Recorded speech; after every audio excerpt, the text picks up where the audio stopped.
Здравствуйте, компания Прогресс Авто. Краткий обзор мини-трактора Mitsubishi D1650FD. Бюджетный полноприводный трактор, достаточно хорошей мощности, с большой фрезой. По шинам, как обычно, начнем. Шина передняя левая, состояние отличное. Износ минимальный, но есть небольшие трещины по боковине, что, соответственно, видно. Шина левая задняя. По износу вопросов нет. Износ небольшой. Опять же, есть следы рассыхания, трещинки. Поэтому проходит она еще долго, но при условии аккуратного использования. Фреза 160 на трехточечном навесном устройстве. Также у трактора видно фаркоп, уже изначально сделанный. Соответственно, чтобы таскать что-то, не нужно ничего придумывать. Состояние ножей на фрезе. Ходить еще будут достаточно долго, если пахать свои огороды.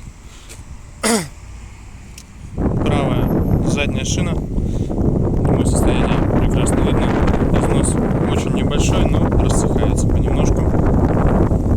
Передняя шина правая.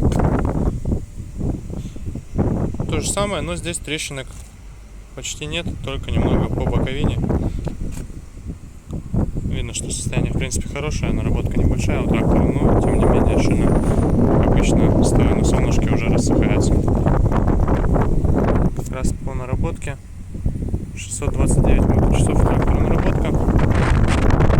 По состоянию, по устройству, что у нас есть здесь? Здесь у нас есть раздаточная коробка передач, 3 ряда, регулировка положения фрезы, основная коробка переключения передач, 3 передачи вперед и назад, и вал отбора мощности 4 передачи. Конечно же, отключается полный привод у трактора и блокируется задний мост.